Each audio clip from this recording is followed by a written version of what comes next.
Այս պահին, երբ դուք կարդում եք այս բառերը, լուսինը հեռանում է ձեզանից։ Ոչ թե փոխաբերական իմաստով, այլ բառացիորեն, ֆիզիկապես հեռանում է տիեզերքի խորքերը։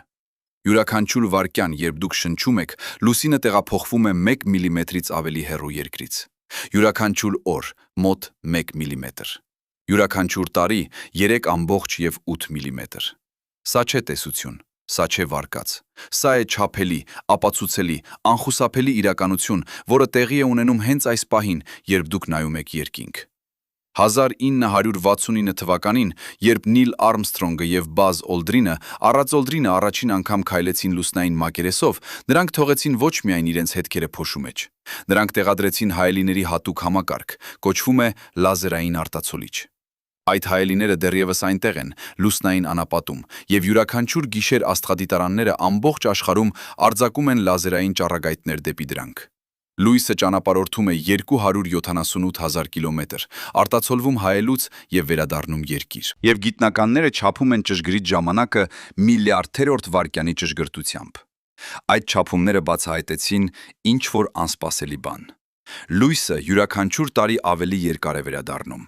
Ոչ շատ, միայն մի քանի նանովարկյան, բայց բավական է հասկանալու համար անխուսափելի ճշմարտությունը՝ լուսինը հեռանում է։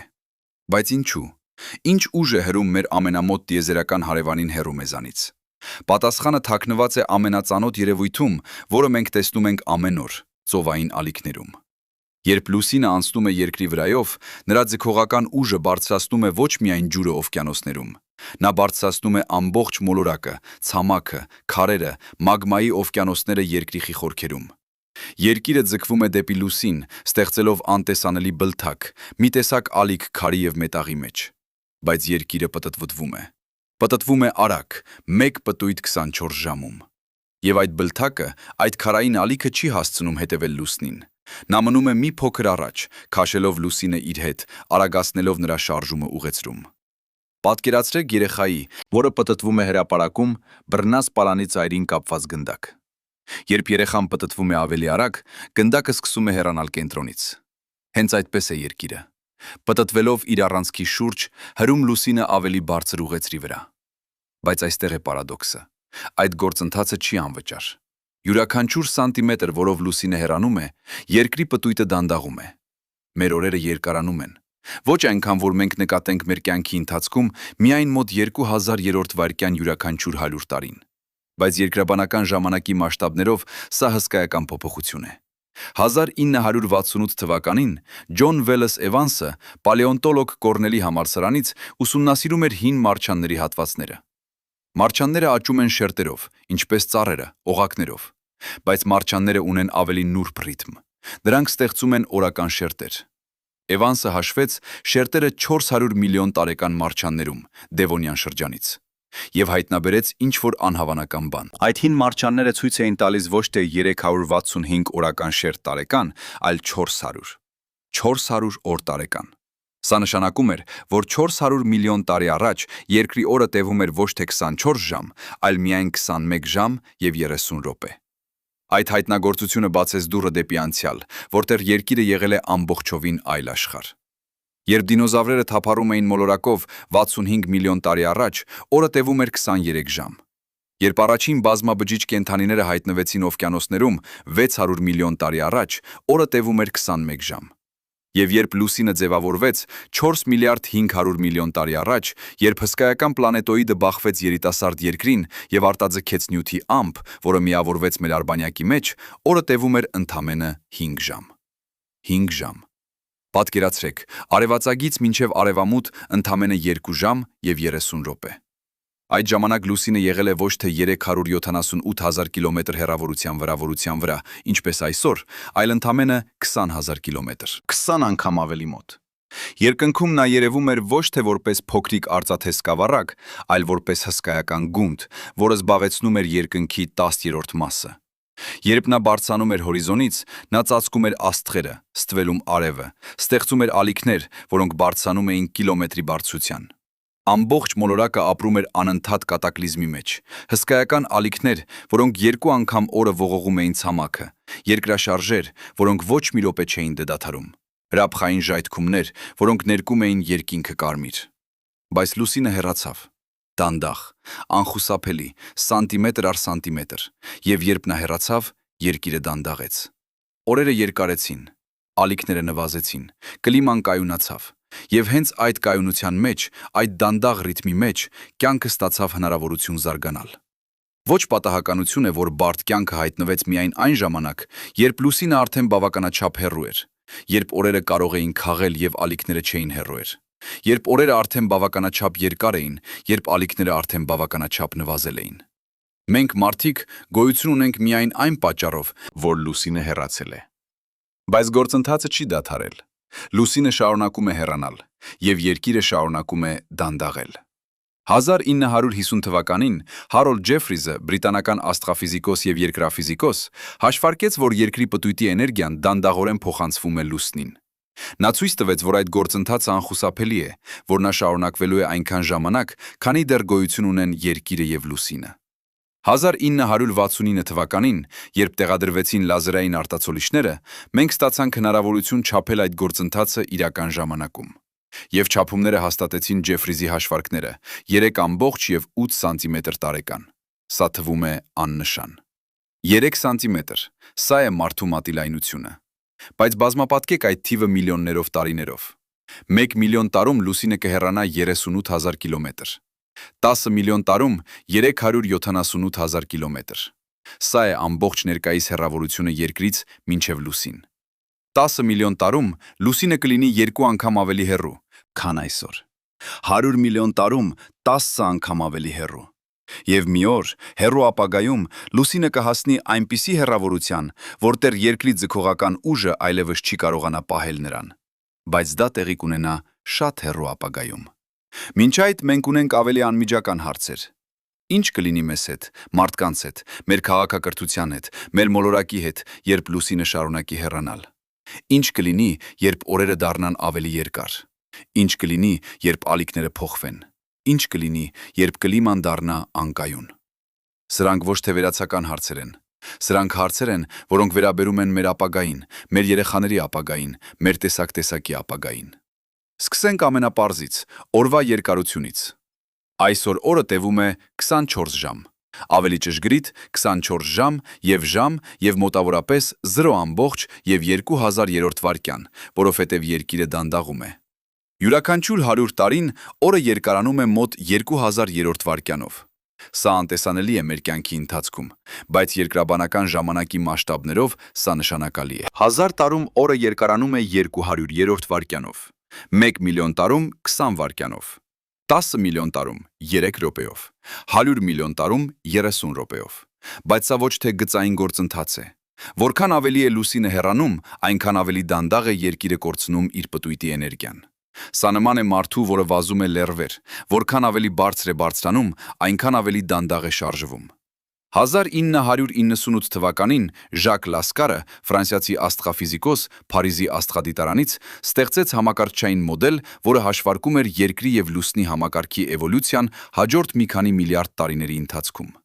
Նրա հաշվարկները ցույց տվեցին, որ մոտ 2 միլիարդ տարի հետո օրը կտևի մոտ 45 ժամ։ 45 ժամ գրեթե կրկնակի ավելի երկար, քան այսօր։ Պատկերացրեք աշխարհ, որտեղ օրը տևում է 45 ժամ։ 22 ժամ լույս, 23 ժամ խավար։ Արևածագը տեղի կունենա ոչ թե ամեն 6 ժամը առավոտյան, այլ ամեն 22 ժամը։ Արևը կբարձրանա դանդաղ, շատ դանդաղ, կմնա երկնքում ամբողջ օրը եւ կնստի միայն 30 ժամ անց։ Ապա կգա 30 ժամ խավար,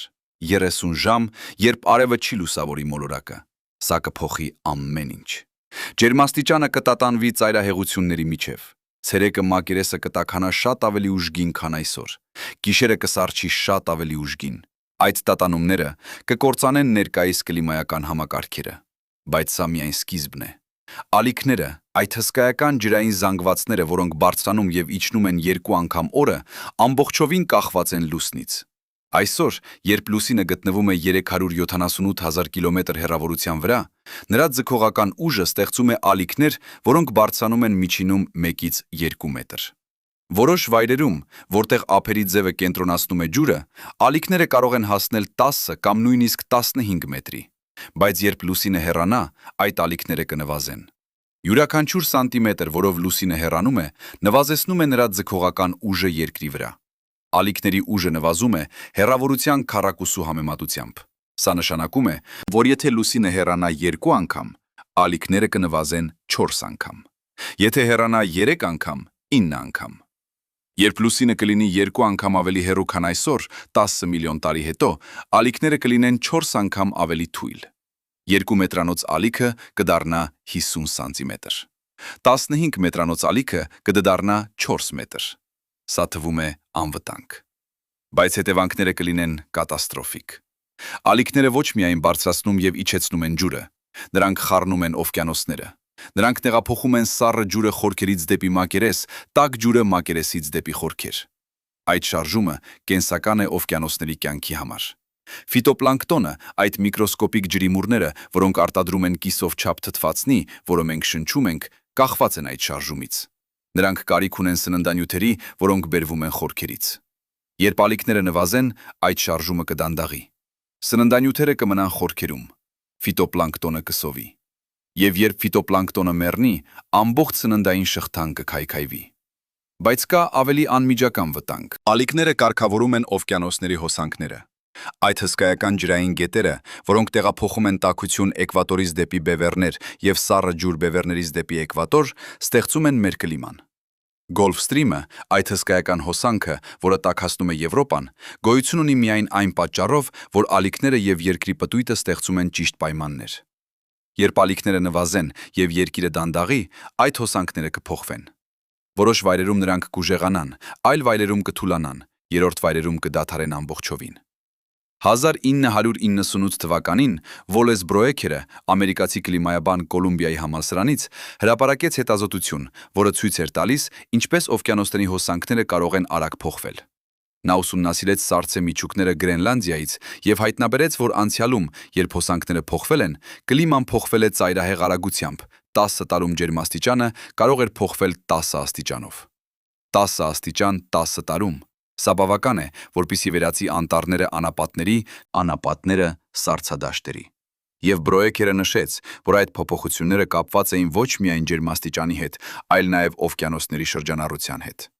Այժմ պատկերացրեք ինչ կլինի, երբ լուսինը հեռանա այնքան, որ ալիքները դառնան անտեսանելի, երբ օվկիանոսները դադարեն խառնվել, երբ հոսանքները դադարեն հոսել։ Սա չի լինի աստիճանական փոփոխություն, սա կլինի կատակլիզմ։ Եվրոպան, որը այսօր վայելում է մերմ կլիմա Գոլֆ ստրիմի շնորհիվ, կդառնա սառցադաշտ։ Էկվատորը, որը այսօր սառչում է օվկիանոսների հոսանքների շնորհիվ, կդառնա անբնակելի տաք։ Մոնսունները, որոնք սնուցում են միլիարդավոր մարդկանց Ասիայում, կդադարեն։ Անձրևները կվերաբաշխվեն անկանխատեսելի ձևով, բայց կլիման միայն մեկ խնդիր է։ Կա ավելի հիմնարար խնդիր՝ երկրի առանցքի կայունությունը։ Այսօր երկրի պտույտի առանցքը թեքված է 23 ամբողջ եւ 5/10 աստիճանով հարթության նկատմամբ, որով մենք պտտվում ենք արեգակի շուրջ։ Այդ թեքությունը ստեղծում է եղանակները՝ ամառ, աշուն, ձմեռ, գարուն։ Երբ հյուսիսային կիսագունդը թեքված է դեպի արեգակը, մենք ունենք ամառ։ Երբ թեքված է հեռու, ձմեռ։ Այդ թեքությունը համեմատաբար կայուն է, տատանվում է միայն 2 աստիճանով 41,000 տարվա ցիկլում։ Եվ այդ կայունությունը հնարավոր է միայն լուսնի շնորհիվ։ Լուսինը գործում է որպես տիեզերական գիրոսկոպ մեր մոլորակի համար։ Նրա զանգվածը, նրա ձգողական ուժը, նրա անընդհատ ներկայությունը 378,000 կիլոմետր հեռավորության վրա պահում է երկրի առանցքը գրեթե անփոփոխ դիրքում։ Առանց լուսնի երկրի առանցքը կսկսի տատանվել անկանխատեսելի ձևով, ինչպես պտտվող խաղալիք, որը կորցրել է իր հավասարակշռությունը։ Մարսը, մեր հարևան մոլորակը, որը չունի մեծ արբանյակ, ապրում է հենց այդ իրավիճակում։ Նրա առանցքի թեքությունը տատանվում է 0-ից մինչև 60 աստիճան միլիոնավոր տարիների ընթացքում։ Երբ Մարսի առանցքը թեքված է 60 աստիճանով, նրա բևեռները ուղղակիորեն նայում են արեգակին։ Սառույցը հալվում է, մթնոլորտը խտանում է, ջերմաստիճանը բարձրանում է։ Ապա առանցքը շրջվում է, բևեռները սառչում են, մթնոլորտը նոսրանում է, մոլորակը դառնում է սառցե անապատ։ Երկիրը խուսափել է այդ ճակատագրից միայն լուսնի շնորհիվ, բայց երբ լուսինը հեռանա բավականաչափ, նրա կայունացնող ազդեցությունը կթուլանա։ 1997 թվականին Ժակ Լասկարը եւ Ֆրեդերիկ Ժուտելը հրապարակեցին համակարգչային մոդելավորում, որը ցույց էր տալիս ինչ կլիներ երկրի հետ առանց լուսնի։ Նրանց հաշվարկները ցույց տվեցին, որ առանց լուսնի կայունացնող ազդեցության երկրի առանցքի թեքությունը կտատանվեր 0-ից մինչև 95 աստիճան միայն մի քանի միլիոն տարիների ընթացքում։ 95 աստիճան։ Սա նշանակում է, որ երկիրը գրեթե կպառկեր իր կողքին, պտտվելով ինչպես անիվ, այլ ոչ թե ինչպես հսկիկ։ Պատկերացրեք աշխարհ, որտեղ հյուսիսային բևեռը 6 ամիս անընդմեջ նայում է արեգակին, ապա 6 ամիս մնում է ամբողջական խավարում։ Էկվատորը, որը այսօր ամենատաք տեղն է մոլորակի վրա, կդառնա ամենասառը, որովհետև արեգակը երբեք չի բարձրանա բարձր հորիզոնից։ Բևեռները, որը այսօր ծածկված են սառույցով, կդառնան տրոպիկական անապատներ ամռանը եւ սառցե դժոխք ձմռանը։ Ջերմաստիճանի տատանումները կլինեն այնպիսին, որ ոչ մի բարդ կյանքի ձև չկկարողանա գոյատևել։ Մթնոլորտը կսկսի սառչել բևեռներում եւ գոլորշիանալ Էկվատորում։ Քամիները կհասնեն հարյուրավոր մետր վայրկյանում արագության։ Օվկիանոսները կսկսեն եռալ մի կողմում եւ սառչել մյուս կողմում։ Բայց սա ոչ թե անմիջական վտանգ է։ Լուսինը չի հեռանա բավականաչափ արագ, որpիսի մենք տեսնենք այդ կատաստրոֆան մեր կյանքի ընթացքում կամ նույնիսկ մեր քաղաքակրթության ընթացքում։ 3,8 սանտիմետր տարեկան։ Սա նշանակում է, որ լուսինը կհասնի կրիտիկական հեռավորության միայն մի քանի միլիարդ տարի հետո։ Բայց կան ավելի անմիջական հետևանքներ, որոնք մենք կսկսենք զգալ շատ ավելի շուտ։ Եվ այդ հետևանքները կապված են ոչ թե լուսնի հեռավորության հետ, այլ երկրի պտույտի դանդաղման հետ։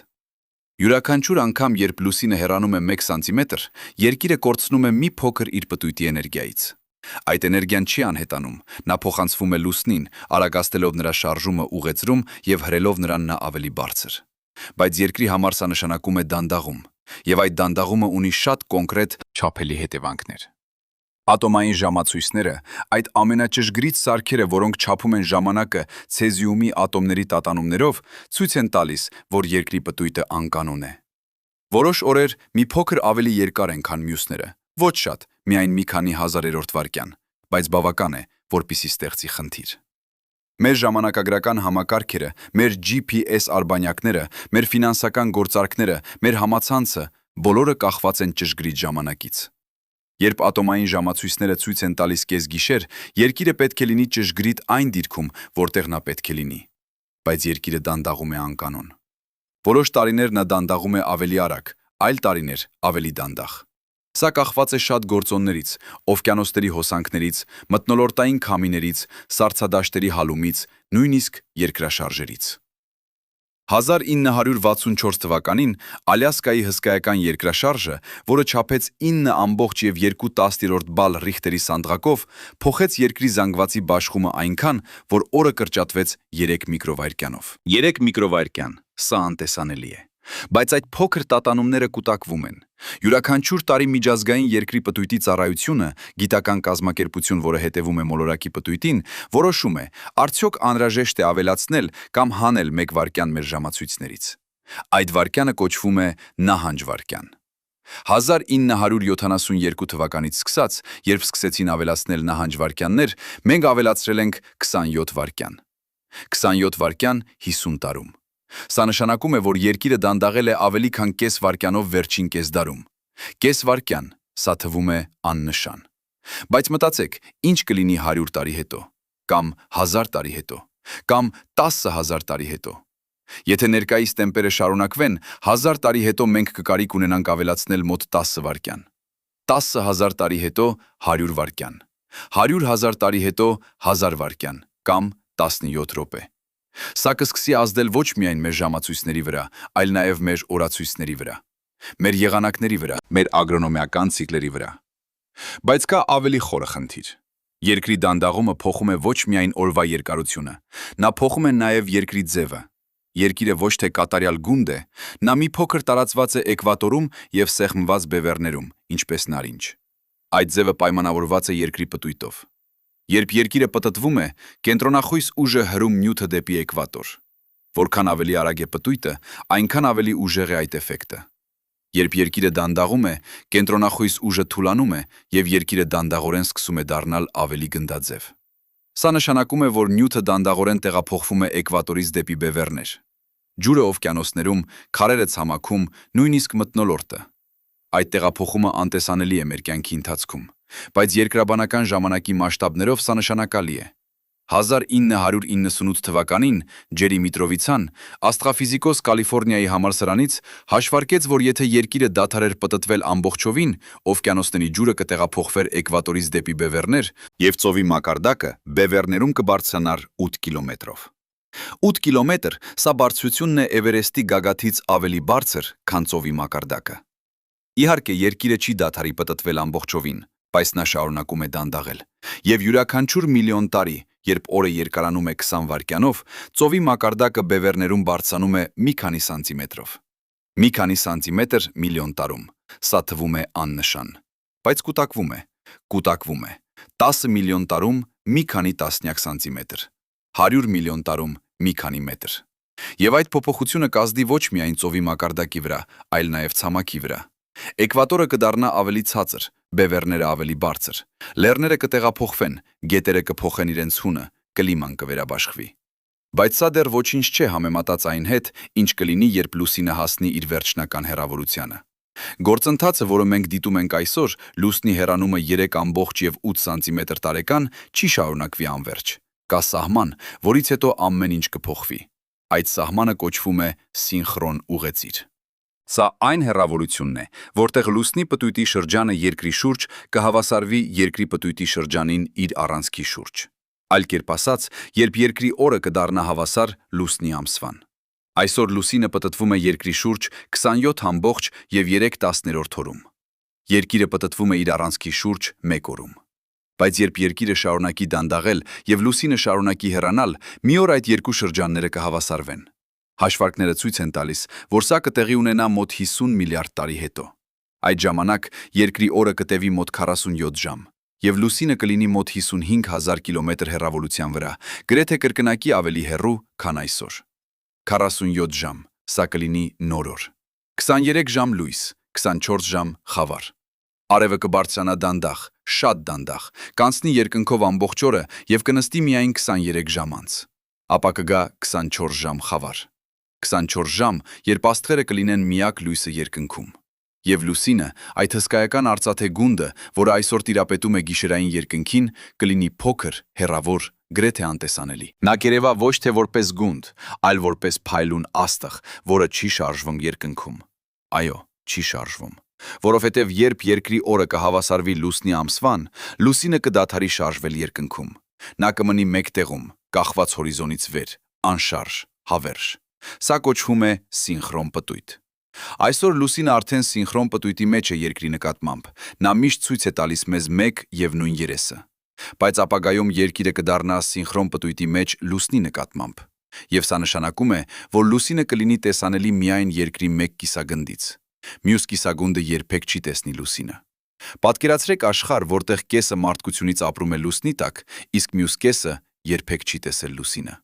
Որտեղ եթե դուք ծնվել եք սխալ կողմում մոլորակի, դուք երբեք չեք իմանա, թե ինչպիսին է լուսինը։ Որտեղ լուսինը դառնում է ոչ թե համընդհանուր երևույթ, այլ տեղական առանձնահատկություն։ Սա կփոխի մեր մշակույթը, մեր արվեստը, մեր գրականությունը, մությունը։ Բանաստեղծները, որոնք գրում են լուսնի մասին, կլինեն միայն մեկ կիսագնդում։ Նկարիչները, որոնք նկարում են լուսնային լանդշաֆտներ, կլինեն միայն մեկ կիսագնդում։ Եվ մարդիկ, որոնք ապրում են մյուս կիսագնդում, կհամարեն լուսինը առասպել, հեքիաթ, ինչ-որ բան, որը գոյություն ունի միայն հին պատմություններում։ Բայց սա դեռ ոչինչ չէ, որովհետև երբ երկիրը և լուսինը հասնեն սինխրոն պտույտի, գործընթացը չի դադարի։ Կա երրորդ մարմին այս համակարգում՝ արեգակը, և արեգակը նույնպես ստեղծում է ալիքներ երկրի վրա։ Ոչ այնքան ուժեղ, որքան լուսինը, միայն 46% լուսնի ալիքների ուժից, բայց բավական է, որպեսզի շարունակի դանդաղեցնել երկիրը։ Եվ երբ երկիրը շարունակի դանդաղել, լուսինը կսկսի մոտենալ։ Այո, մոտենալ։ Որովհետև երբ երկրի օրը դառնա ավելի երկար, քան լուսնի ամիսը, ալիքների բլթակը կսկսի քաշել լուսինը հետ, դանդաղեցնելով նրա շարժումը ուղեծրում և իջեցնելով նրան ավելի ցածր ուղեծրի վրա։ Սա կլինի դանդաղ գործընթաց, շատ ավելի դանդաղ, քան ներկայիս հեռանումը, բայց անխուսափելի։ Եվ մի օր, հեռու ապագայում, լուսինը կհասնի այն հեռավորությանը, որը կոչվում է Ռոշի սահման։ Սա այն հեռավորությունն է, որտեղ մեծ մարմնի ձգողական ուժերի տարբերությունը մեկ կողմից և մյուս կողմից դառնում է այնքան մեծ, որ մարմինը սկսում է քայքայվել։ Երկրի համար Ռոշի սահմանը գտնվում է մոտ 18,000 կիլոմետր հեռավորության վրա։ Երբ լուսինը հասնի այդ հեռավորությանը, նա կսկսի քայքայվել։ Սկզբում կհայտնվեն ճաքեր մակերեսին, ապա մեծ բլոկներ կսկսեն անջատվել։ Ապա ամբողջ լուսինը կբեկվի հազարավոր, միլիոնավոր, միլիարդավոր կտորների։ Այդ կտորները կշարունակեն պտտվել երկրի շուրջ, ստեղծելով օղակ, ինչպես Սատուրնի օղակները։ Բայց երկրի օղակները կլինեն ավելի զանգվածային, ավելի խիտ, ավելի փայլուն։ Նրանք կտիրապետեն երկնքին, ստեղծելով անընդհատ լույսի շերտ, որը կլուսավորի գիշերը։ Բայց այդ գեղեցկությունը կլինի մահացու, որովհետև այդ կտորները կշարունակեն բախվել միմյանց, ստեղծելով ավելի փոքր կտորներ, որոնք կսկսեն ընկնել երկրի վրա։ Սկզբում կլինեն փոքր մետեորներ, որոնք կայրեն մթնոլորտում, ապա ավելի մեծ, որոնք կհասնեն մակերես,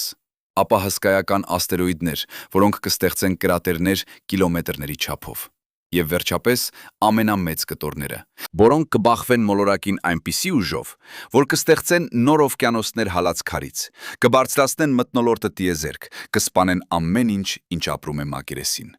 Սա կլինի վերջը։ Ոչ միայն լուսնի, այլ նաև կյանքի երկրի վրա։ Բայց սա տեղի կունենա այնքան հեռու ապագայում, որ գրեթե անիմաստ է խոսել դրա մասին։ 50 միլիարդ տարի։ Սա ավելի երկար է, քան տիեզերքի ներկայիս տարիքը։ Արեգակը կմեռնի շատ ավելի շուտ, մոտ 5 միլիարդ տարի հետո։ Նա կդառնա կարմիր հսկա, կլուծի Մերկուրին եւ Վեներան, հավանաբար նաև Երկիրը։ Եվ եթե Երկիրը գոյատևի, նա կդառնա այրված անկենդան քար, որտեղ ջերմաստիճանը կլինի հազարավոր աստիճան։ Այնպես որ լուսնի վերջնական ճակատագիրը, նրա քայքայումը եւ ընկնելը երկրի վրա, հավանաբար երբեք չի տեղի ունենա։ Բայց գործընթացը, որը կտանի դեպի այդ ճակատագիրը, արդեն սկսվել է։ Լուսինը հեռանում է։ Երկիրը դանդաղում է, եւ մենք, մարդիկ, ապրում ենք այդ գործընթացի մեջտեղում։ Այժմ հարցը. ինչ կարող ենք անել մենք։ Կարող ենք արդյոք դադարեցնել այդ գործընթացը։ Կարող ենք արդյոք վերադարձնել լուսինը։ Պատասխանը պարզ է. ոչ։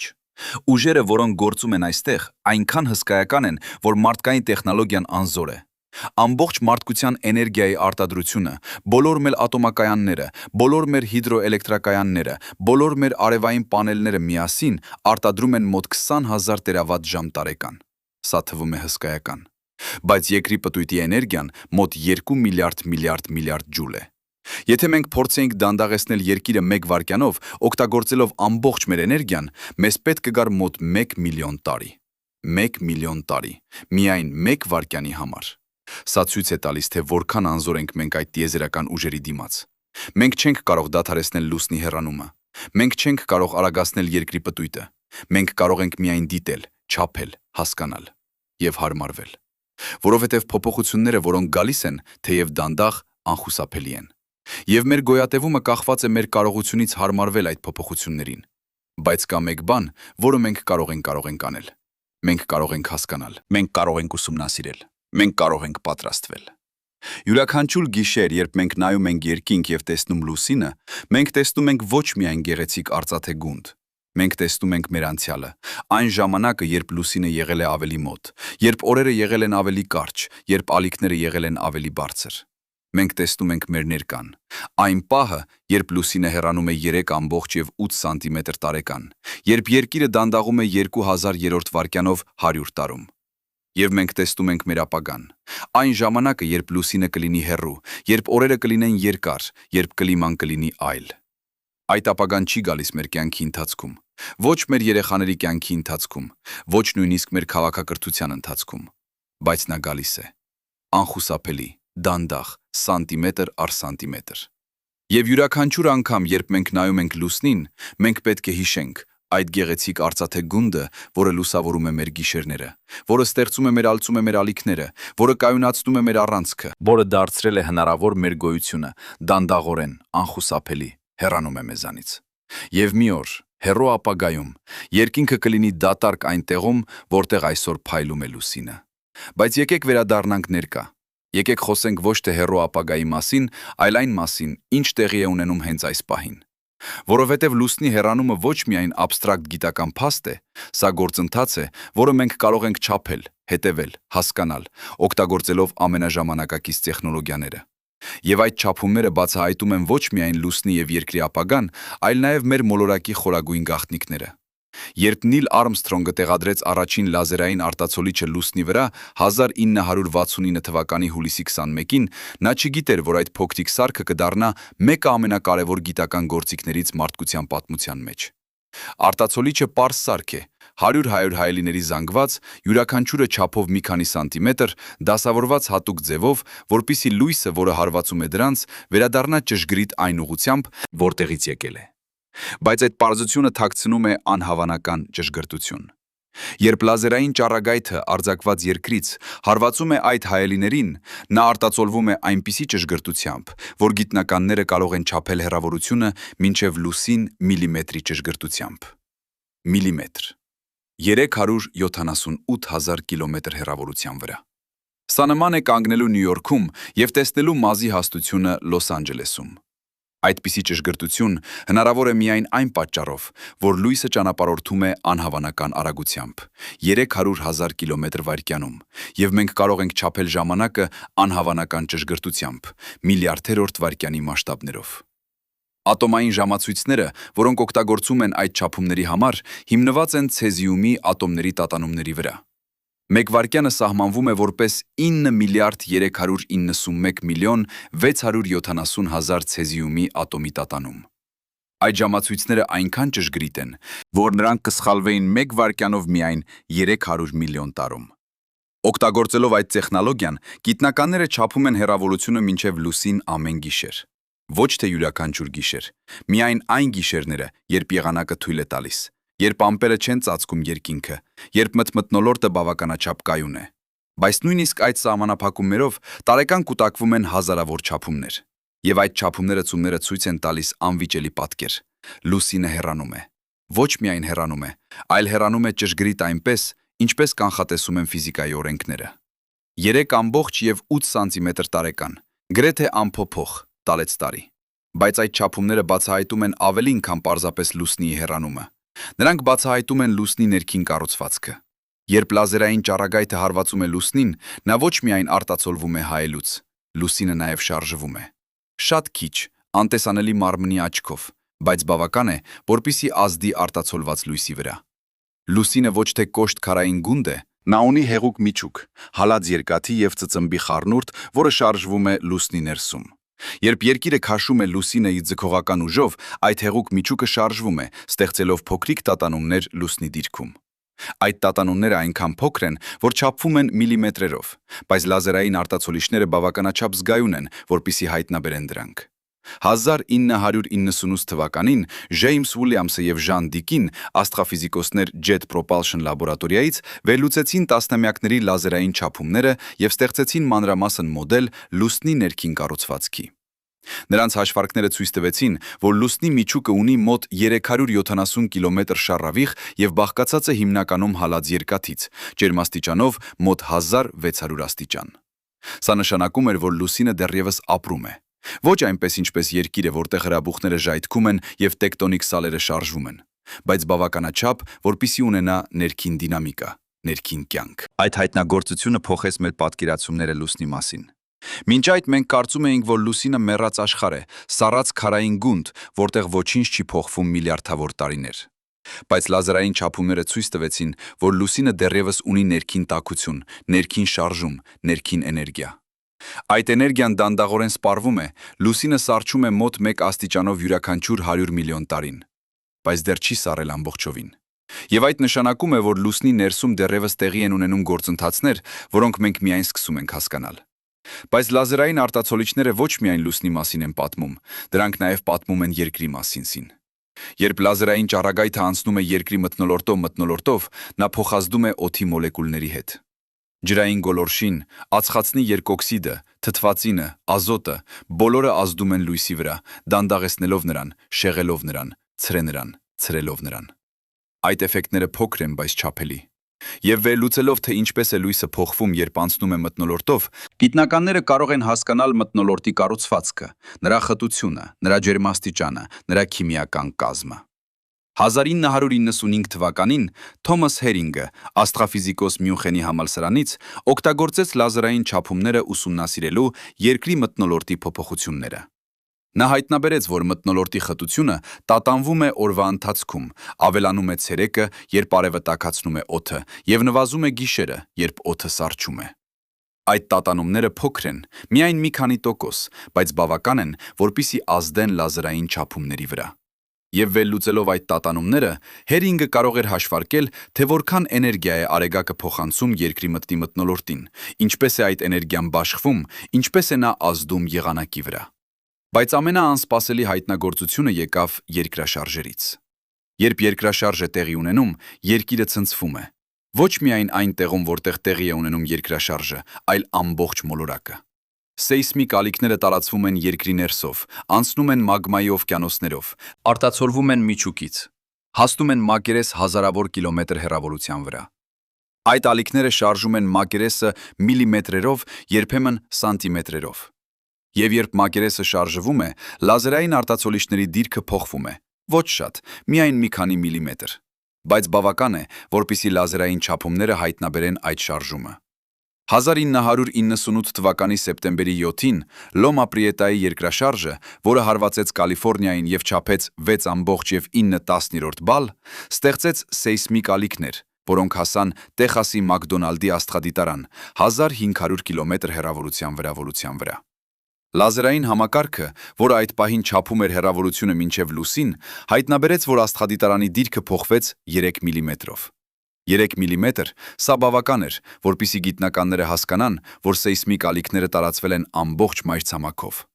Եվ վերլուծելով, թե ինչպես է փոխվել աստղադիտարանի դիրքը, դրանք կարող էին հաշվարկել երկրաշարժի ուժը, նրա էպիկենտրոնը, նրա խորությունը։ Սա բացեց նոր հնարավորություններ սեյսմոլոգիայի համար։ Մինչ այդ, սեյսմոլոգները կախված էին սեյսմոգրաֆներից, սարքերից, որոնք գրանցում են երկրի տատանումները։ Բայց սեյսմոգրաֆները ունեն սահմանափակումներ։ Նրանք կարող են չափել միայն տեղական շարժումները, միայն որոշակի հաճախականությունների տիրույթում։ Լազերային արտացոլիչները, ընդհակառակը, կարող են չափել ամբողջ մոլորակի շարժումը, բոլոր հաճախականություններում, միլիմետրի ճշգրտությամբ։ Սա նշանակում է, որ մենք կարող ենք հայտնաբերել նույնիսկ ամենաթույլ երկրաշարժերը, նույնիսկ այն երկրաշարժերը, որոնք տեղի են ունենում երկրի խորքերում, որտեղ սեյսմոգրաֆները չեն կարող հասնել։ 1999 թվականին Ռիչարդ Գրոսը, աստղաֆիզիկոս Jet Propulsion լաբորատորիայից, օգտագործեց լազերային չափումները ուսումնասիրելու խորը երկրաշարժերը, այն երկրաշարժերը, որոնք տեղի են ունենում 600 կիլոմետր խորությամբ, երկրի մանտիայի մեջ։ Այդ երկրաշարժերը անտեսանելի են մակերեսին, նրանք չեն ստեղծում ավերածություններ, չեն սպանում մարդկանց, բայց նրանք կարևոր են հասկանալու համար, թե ինչպես է երկիրը աշխատում իր ներսում։ Գրոսի հաշվարկները ցույց տվեցին, որ խորը երկրաշարժերը տեղի են ունենում այնտեղ, որտեղ տեկտոնիկ սալերը ընկղմվում են մանտիայի մեջ, որտեղ սառը քարը հանդիպում է տաք մագմային։ Այդ երկրաշարժերը նշան են երկրի ներքին դինամիկայի, այն գործընթացների, որոնք շարժում են մայրցամաքները, ստեղծում են լեռները, բացում են օվկիանոսները։ Բայց լազերային արտացոլիչները բացահայտում են նաև ավելի նուրբ գործընթացներ։ Երկիրը ոչ միայն պտտվում է եւ ցնցվում է, նա նաև շնչում է։ Յուրաքանչյուր օր, երբ արեգակը բարձրանում է, մթնոլորտը տաքանում է եւ ընդլայնվում է։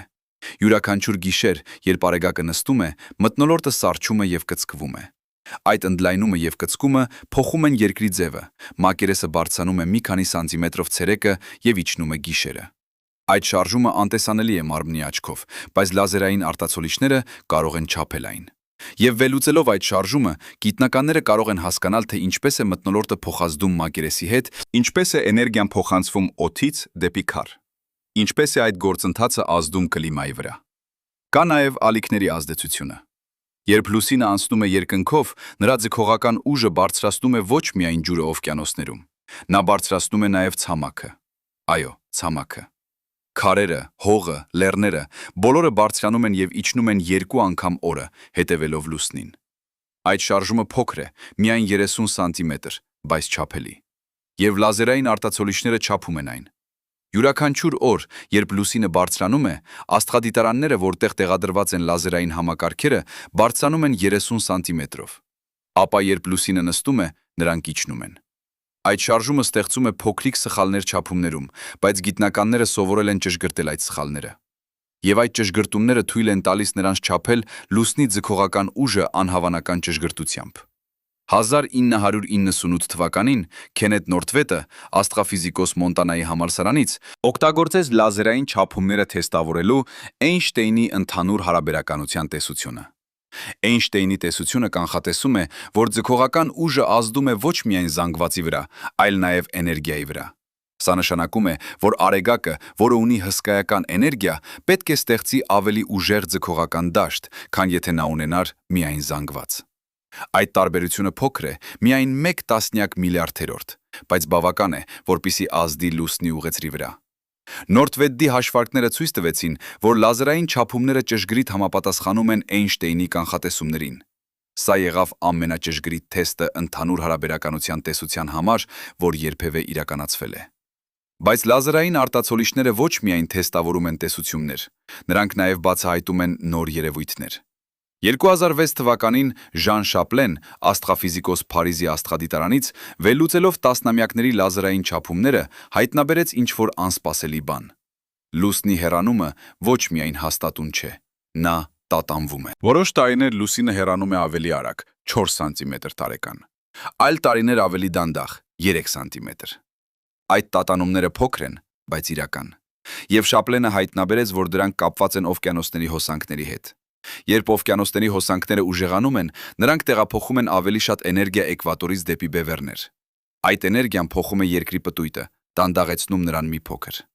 Եվ երբ երկիրը դանդաղում է, լուսինը հեռանում է ավելի արագ։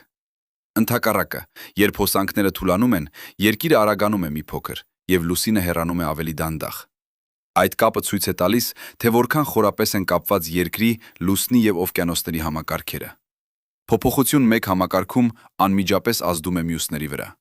Եվ այդ փոխազդեցությունը այնքան նուրբ է, որ միայն ամենաճշգրիտ չափումները կարող են հայտնաբերել այն։ Բայց կա մեկ այլ երևույթ, որը լազերային արտացոլիչները բացահայտեցին եւ որը ամբողջովին անսպասելի էր։ Լուսինը ոչ միայն հեռանում է, նա նաև տատանվում է։ Ոչ այնպես, ինչպես ճոճանակը, այլ ավելի բարդ ձևով։ Լուսինը պտտվում է իր առանցքի շուրջ ճշգրիտ նույն արագությամբ, որով նա պտտվում է երկրի շուրջ։ Սա պատճառն է, որ մենք միշտ տեսնում ենք լուսնի մեկ եւ նույն երեսը։ Բայց այդ սինխրոնիզացիան ոչ թե կատարյալ է։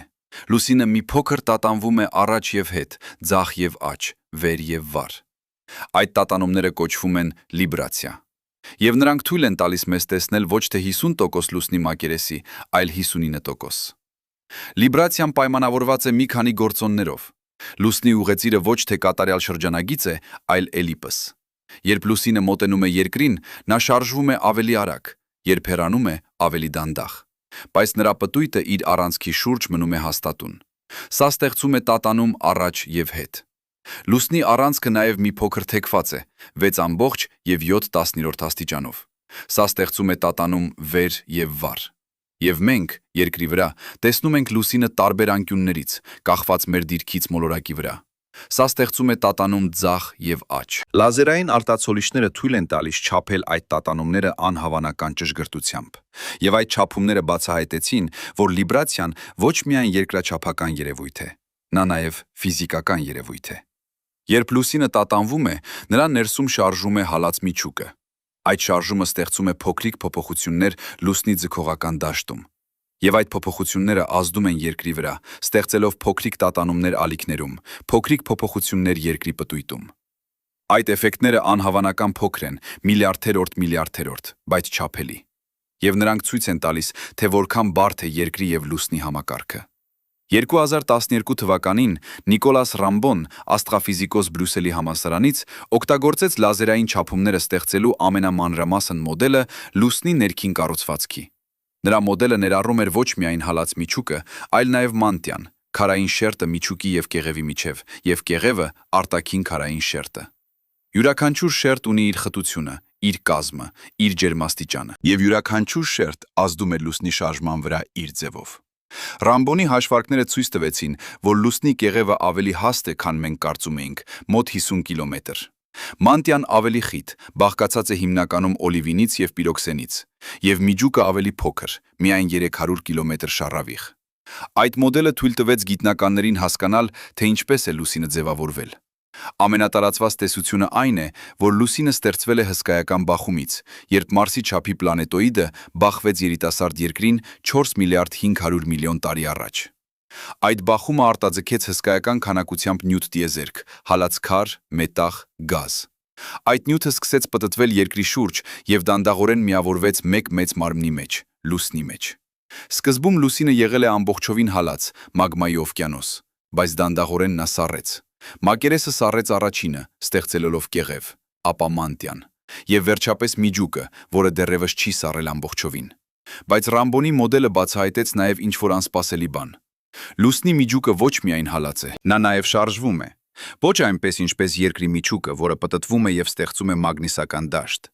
Լուսնի միջուկը շարժվում է ավում է ավելի դանդաղ, ավելի քաոսային, բայց բավական է, որպեսզի ստեղծի փոքրիկ մագնիսական դաշտ։ Այդ դաշտը շատ թույլ է, միլիոն անգամ ավելի թույլ, քան երկրի մագնիսական դաշտը, բայց նա գոյություն ունի։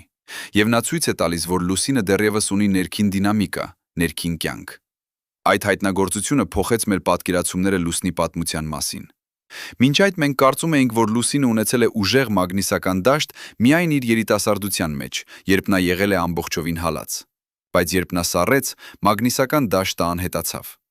Բայց Ռամբոնի մոդելը ցույց տվեց, որ լուսինը դեռևս ունի փոքրիկ մագնիսական դաշտ, եւ այդ նշանակում է, որ լուսնի ներսում դեռևս կա շարժում, դեռևս կա էներգիա, դեռևս կա կյանք։ Ոչ կենդանի կյանք իհարկե, բայց երկրաբանական կյանք, շարժում, փոփոխություն, էվոլյուցիա։ Եվ այդ էվոլյուցիան շարունակվում է։ Լուսինը դեռևս սառչում է, դեռևս փոխվում է, դեռևս հեռանում է։ Յուրաքանչյուր տարի, երբ լուսինը հեռանում է 3,8 սանտիմետր, նրա ներսում ինչ-որ բան փոխվում է։ Հալած միջուկը դառնում է մի փոքր ավելի փոքր, մանտիան դառնում է մի փոքր ավելի սառը, կեղևը դառնում է մի փոքր ավելի հաստ։ Այդ փոփոխությունները անտեսանելի են մեր կյանքի ընթացքում, բայց երկրաբանական ժամանակի մասշտաբներով դրանք նշանակալի են։ Եվ լազերային արտացոլիչները թույլ են տալիս մեզ հետևել այդ փոփոխություններին իրական ժամանակում։ Սա անհավանական ձեռքբերում է։ Առաջին անգամ մարդկության պատմության մեջ մենք կարող ենք դիտել երկրաբանական գործընթացները, որոնք տեղի են ունենում այլ աշխարհում։ Մենք կարող ենք տեսնել, թե ինչպես է լուսինը սառչում, ինչպես է նրա միջուկը փոքրանում, ինչպես է նրա մագնիսական դաշտը թուլանում։ Մենք կարող ենք չափել այդ գործընթացները միլիմետրի ճշգրտությամբ, միլիարդերորդ վայրկյանի ճշգրտությամբ։ Եվ այդ չափումները ոչ միայն բավարարում են մեր հետաքրքրությունը, նրանք նաև օգնում են մեզ հասկանալ մեր սեփական մոլորակը։ Որովհետև Երկիրը եւ Լուսինը ոչ թե առանձին աշխարհներ են, նրանք մեկ համակարգ են։ Այն, ինչ տեղի է ունենում Լուսնում, ազդում է Երկրի վրա, եւ այն, ինչ տեղի է ունենում Երկրում, ազդում է մեր Լուսնի վրա։ Երբ Լուսինը հեռանում է, Երկիրը դանդաղում է։ Երբ Երկիրը դանդաղում է, ալիքները փոխվում են։ Երբ ալիքները փոխվում են, օվկիանոսների հոսանքները փոխվում են։ Երբ հոսանքները փոխվում են, կլիման փոխվում է։ Եվ երբ կլիման փոխվում է, կյանքը փոխվում է։ Ամեն ինչ կապված է, ամեն ինչ փոխազդում է։ Եվ լազերային արտացոլիչները թույլ են տալիս մեզ տեսնել այդ կապերը, հասկանալ այդ փոխազդեցությունները, կանխատեսել այդ փոփոխությունները։ Բայց կա մեկ հարց, որը դեռևս մնում է անպատասխան։ Ինչու՞։ Ինչու է լուսինը հեռանում։ Մենք գիտենք ինչպես՝ ալիքների շփումը, էներգիայի փոխանցումը, պտույտի դանդաղումը։ Բայց ինչու է տիեզերքը կազմակերպված այնպես, որ այդ գործընթացը տեղի է ունենում։ Ինչու է ֆիզիկայի օրենքները թույլ են տալիս արբանյակներին հեռանալ իրենց մոլորակներից։ Ինչու է էներգիան փոխանցվում պտույտից դեպի ուղեծիր։ Ինչու է տիեզերքը գործում հենց այդպես եւ ոչ այլ կերպ։ Այդ հարցերը տանում են մեզ ավելի խորը։ Դեպի ֆիզիկայի հիմնարար օրենքները, դեպի էներգիայի պահպանման սկզբունքը, դեպի անտրոպիայի աճը, դեպի ժամանակի սլաքը։ Լուսնի հեռանումը ոչ միայն աստղաֆիզիկական երևույթ է։ Սա դրսևորում է ավելի խորը սկզբունքի, այն սկզբունքի, որ տիեզերքը միշտ շարժվում է դեպի ավելի մեծ անկարգություն, ավելի մեծ էնտրոպիա, ավելի մեծ հավասարակշռություն։ Երբ լուսինը հեռանում է, համակարգը շարժվում է դեպի վիճակ, որտեղ էներգիան ավելի հավասար է բաշխված, որտեղ պտույտի էներգիան եւ ուղեծրի էներգիան հավասարակշռված են, որտեղ ամեն ինչ դանդաղ, կայուն, անփոփոխ։ Սա վերջնական ճակատագիրն է բոլոր համակարգերի տիեզերքում։ Աստղերը սպառում են իրենց վառելիքը եւ մեռնում են։ Գալակտիկաները բախվում են եւ միաձուլվում են։ Սև խոռոչները լուծում են ամեն ինչ, ինչ ընկնում է դրանց մեջ, եւ արբանյակները հեռանում են իրենց մոլորակներից։ Ամեն ինչ շարժվում է դեպի վերջ, դեպի այն վիճակը, որը ֆիզիկոսները կոչում են ջերմային մահ, երբ ամբողջ տիեզերքը կլինի մեկ ջերմաստիճանում, երբ էներգիան կլինի հավասար բաշխված, երբ ոչինչ չի շարժվի, ոչինչ չի փոխվի, ոչինչ չի տեղի ունենա։ Բայց այդ վերջը հեռու է, անհավանական հեռու, տրիլիոնավոր տարիներ։ Եվ մինչ այդ մենք ապրում ենք աշխարհում, որտեղ ամեն ինչ շարժվում է, փոխվում է, էվոլյուցիայի մեջ է, որտեղ լուսինը հեռանում է 3 և 8 սանտիմետր տարեկան, որտեղ երկիրը դանդաղում է 2000-րդ վայրկյանով 100 տարում, որտեղ կյանքը հարմարվում է, զարգանում է, գոյատևում է, եւ որտեղ մենք, մարդիկ, կարող ենք դիտել այդ գործընթացները, չափել դրանք, հասկանալ դրանք։ Սա մեր ամենամեծ ձեռքբերումն է, ոչ թե մեր տեխնոլոգիան, ոչ թե մեր քաղաքակրթությունը, այլ մեր կարողությունը հասկանալ։ Հասկանալ, որ լուսինը հեռանում է։ Հասկանալ, թե ինչու է նա հեռանում, հասկանալ, թե ինչ կլինի, երբ նա հեռանա, եւ հասկանալ, որ այդ գործընթացը մասն է ավելի մեծ պատկերի, տիեզերքի էվոլյուցիայի, էներգիայի փոխակերպման, ժամանակի անխուսափելի հոսքի։ Յուրաքանչյուր գիշեր, երբ մենք նայում ենք լուսնին, մենք տեսնում ենք ոչ միայն գեղեցիկ արծաթե գունդ, մենք տեսնում ենք լաբորատորիա, տիեզերական լաբորատորիա, որտեղ ֆիզիկայի օրենքները դրսևորվում են իրենց ամենամաքուր ձևով, որտեղ մենք կարող ենք չափել ձգողական ուժը միլիմետրի ճշգրտությամբ, որտեղ մենք կարող ենք թեստավորել հարաբերականության տեսությունը միլիարդերորդ ճշգրտությամբ, որտեղ մենք կարող ենք հետևել երկրաբանական գործընթացներին իրական ժամանակում։ Լուսինը ոչ միայն մեր արբանյակն է, նա մեր ուսուցիչն է, մեր ուղեցույցն է դեպի տիեզերքի խորագույն գաղտնիքները։ Բայց հիմա եկեք խոսենք այն մասին, ինչի մասին շատերդ մտածում եք այս ամբողջ ժամանակ։ Հասկանում եմ ձեզ կատարյալ։ Դուք լսում եք այս ամենը, լուսինը հեռանում է, նում է, օրերը երկարանում են, կլիման փոխվում է, եւ մտածում եք, սա հնչում է ինչպես հերթական ապոկալիպտիկ սցենար։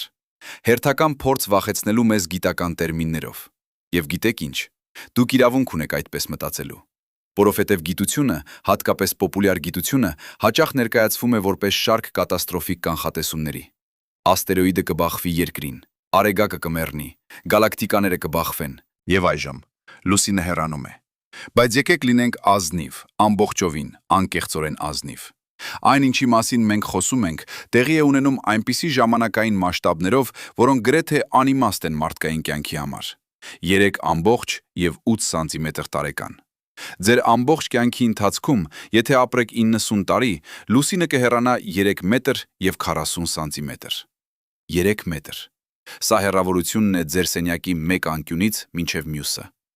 Ձեր պապիկի ծննդյան օրից մինչև ձեր թոռան ծննդյան օրը 3 սերունդ լուսինը կհեռանա 10 մետր։ Սա երկարությունն է փոքր ավտոբուսի։ Ամբողջ մարդկային քաղաքակրթության ընթացքում վերջին 10,000 տարում լուսինը հեռացել է 38 մետր։ Սա բարձրությունն է 10 հարկանի շենքի։ Այսպիսով, երբ մենք խոսում ենք լուսնի հեռանման մասին, մենք խոսում ենք ոչ թե անմիջական վտանգի մասին։ Մենք խոսում ենք գործընթացի մասին, որը այնքան դանդաղ է, որ անտեսանելի է ոչ միայն մեկ կյանքի, այլ նաև հարյուրավոր սերունդների համար։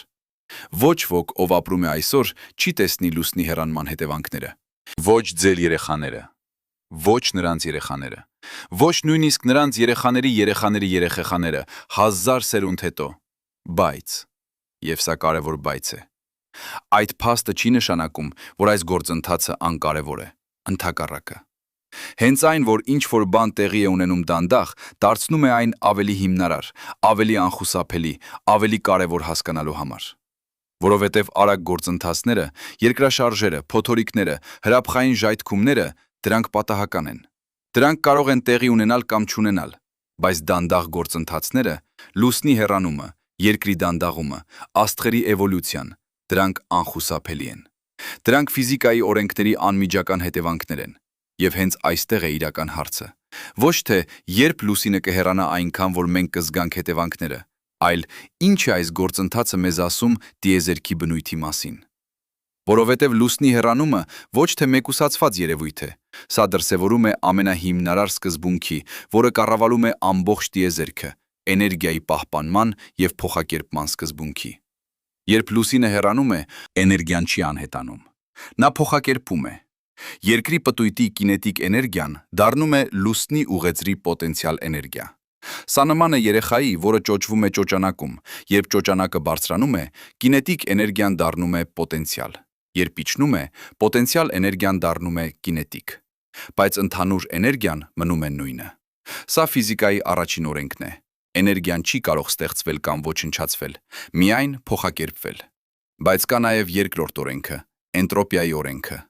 Այս օրենքը ասում է, որ ցանկացած փակ համակարգում անկարգությունը միցյունը միշտ աճում է։ Էներգիան միշտ տարածվում է, միշտ հավասարակշռվում է, միշտ դառնում է ավելի քիչ կենտրոնացված։ Երբ տաք սուրճը մնում է սեղանին, նա սառչում է, ոչ այն պատճառով, որ տաքությունը անհետանում է, այլ այն պատճառով, որ նա տարածվում է սենյակում։ Երբ բենզինը այրվում է շարժիչում, էներգիան չի անհետանում, նա դառնում է շարժում, ջերմություն, ձայն, բայց մեծ մասը ցրվում է որպես անօգտագործելի ջերմություն։ Լուսնի հեռանումը նույն սկզբունքի դրսևորումն է։ Երկրի պտույտի կենտրոնացված էներգիան դանդաղորեն տարածվում է ավելի մեծ համակարգում՝ երկիր-լուսին համակարգում։ Վերջնական վիճակը, դեպի որը մենք շարժվում ենք, այն վիճակն է, որտեղ երկիրը եւ լուսինը կլինեն սինխրոն պտույտի մեջ, երկուսն էլ ցույց կտան միմյանց մեկ եւ նույն երեսը։ Երկուսն էլ կպտտվեն նույն արագությամբ։ Այդ վիճակում էներգիան կլինի հավասար բաշխված, համակարգը կլինի հավասարակշռության մեջ եւ ոչինչ այլևս չի փոխվի։ Բայց սա տեղի կունենա 50 միլիարդ տարի հետո։ Եվ նույնիսկ այդ թիվը անորոշ է, որովհետև արեգակը կմեռնի շատ ավելի շուտ, 5 միլիարդ տարի հետո։ Երբ արեգակը դառնա կարմիր հսկա, նա կընդլայնվի եւ կլուծի ներքին մոլորակները։ Մերկուրին անհետանալու է, Վեներան անհետանալու է, Երկիրը հավանաբար նույնպես։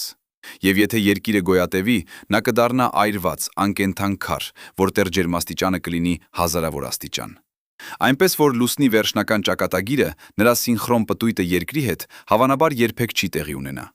Եվ սա բերում է մեզ դեպի ամենակարևոր հարցը. ինչու մենք պեչում ենք պետք է հոգանք։ Եթե այս ամենը տեղի է ունենում այնպիսի ժամանակային մասշտաբներով, որոնք գերազանցում են ոչ միայն մեր կյանքը, այլ նաև մեր տեսակի գոյության ամբողջ ժամանակը, ինչու մենք պետք է ծախսենք ժամանակ եւ ռեսուրսներ ուսումնասիրելու այն։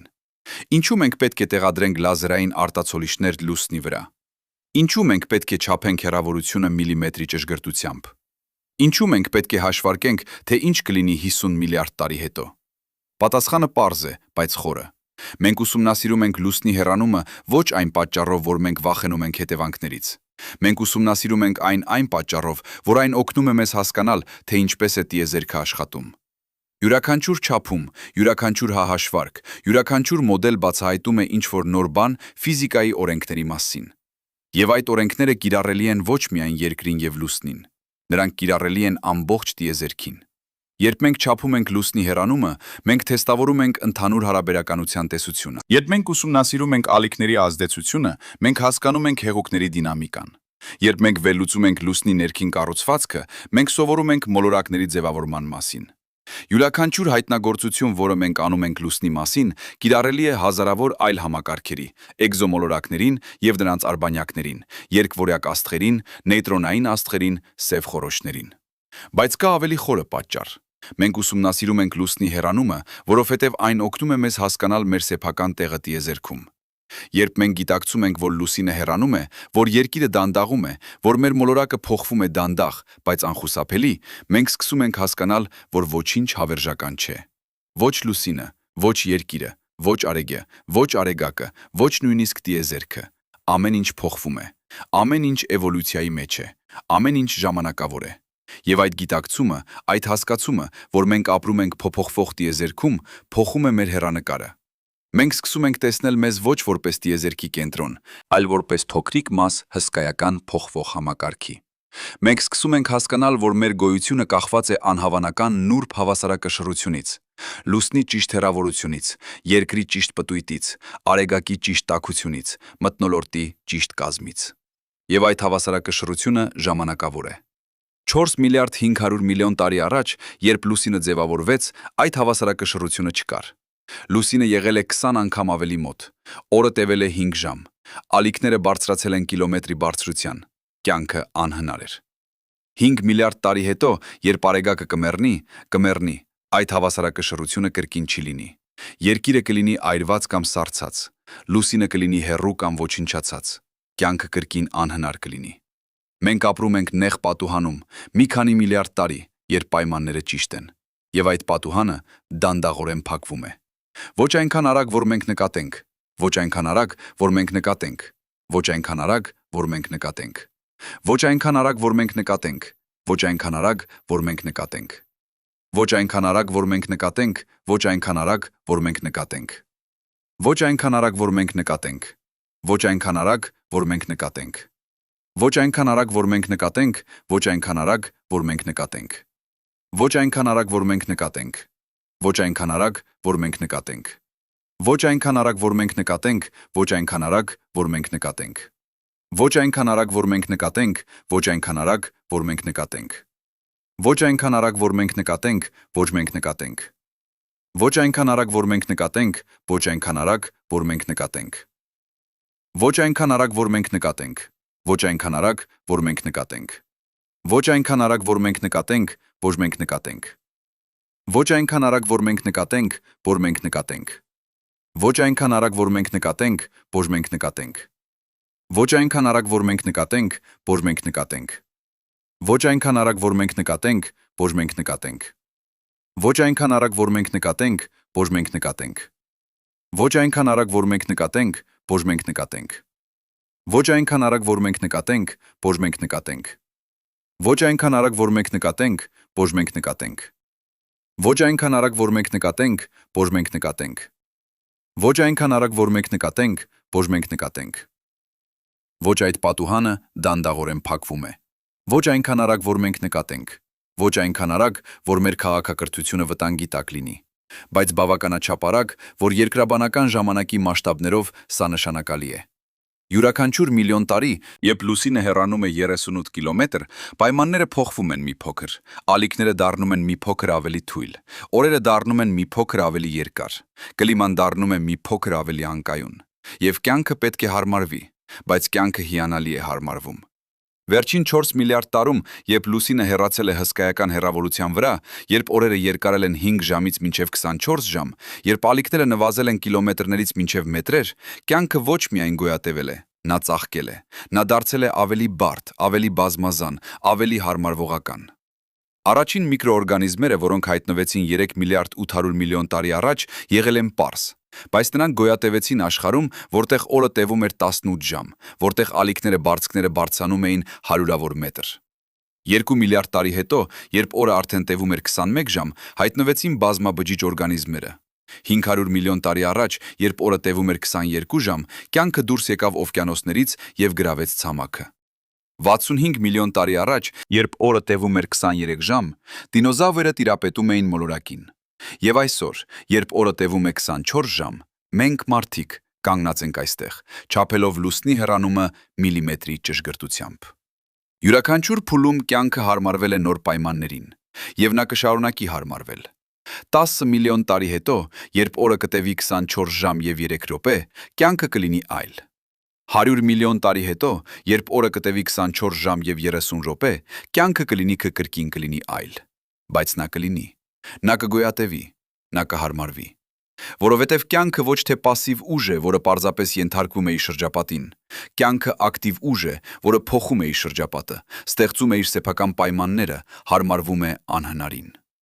Եվ սա բերում է մեզ դեպի վերջնական հարցը. ինչ է լուսնի հեռանումը մեզ ասում մարդկության ապագայի մասին։ Եթե կյանքը կարողացել է հարմարվել այնպիսի հսկայական փոփոխություններին, օրվա երկարության կրկնապատկումից, ալիքների նվազումից հարյուրավոր անգամ, կլիմայի ամբողջական վերակազմավորումից, ապա մարդկությունը կարող է հարմարվել ապագայի փոփոխություններին։ Պատասխանը կախված է ժամանակային մասշտաբից։ Եթե մենք խոսում ենք հաջորդ 100 տարիների մասին, 1000 տարիների, նույնիսկ 10,000 տարիների, ապա լուսնի հեռանումը չի ազդի մեզ վրա։ Փոփոխությունները կլինեն այնքան փոքր, որ անտեսանելի։ Մեր քաղաքակրթությունը կդիմագրավի շատ ավելի անմիջական մարտահրավերներ՝ կլիմայի փոփոխությունը, ռեսուրսների սպառումը, բնակչության աճը, տեխնոլոգիական ռիսկերը։ Այդ մարտահրավերները տեղի են ունենում տասնամյակների եւ դարերի մասշտաբներով, ոչ թե միլիոնավոր տարիների։ Բայց եթե մենք խոսում ենք ավելի երկար ժամանակահատվածի մասին, միլիոնավոր տարիների, տասնյակ միլիոնավոր տարիների, ապա լուսնի հեռանումը կդառնա գործոն։ Ոչ գլխավոր գործոն, արեգակի էվոլյուցիան շատ ավելի կարևոր է, բայց գործոն։ Եվ եթե մարդկությունը կամ մեր ժառանգները, ով էլ նրանք լինեն, դեռ գոյություն ունենան այդ ժամանակ, նրանք կպետք է հարմարվեն։ Ինչպես։ Մենք չգիտենք։ Մենք չենք կարող կանխատեսել, թե ինչպիսին կլինի տեխնոլոգիան միլիոն տարի հետո։ Մենք չենք կարող պատկերացնել, թե ինչպիսին կլինի մարդկությունը, կամ այն, ինչ դարձել է մարդկությունը։ Բայց մենք կարող ենք ասել մեկ բան. եթե մենք գոյատևում ենք այդ երկար, դա կլինի այն պատճառով, որ մենք սովորել ենք հարմարվել։ Ոչ միայն մեր անմիջական շրջապատին, այլ նաև տիեզերական մասշտաբի փոփոխություններին։ Եվ սա վերջապես այն դասն է, որը լուսնի հեռանումը մեզ սովորեցնում է։ Ոչինչ հավերժական չէ։ Ամեն ինչ փոխվում է։ Նույնիսկ այն բաները, որոնք թվում են ամենակայունը, լուսինը երկնքում, երկրի պտույտը, արեգակի լույսը, բոլորը ժամանակավոր են։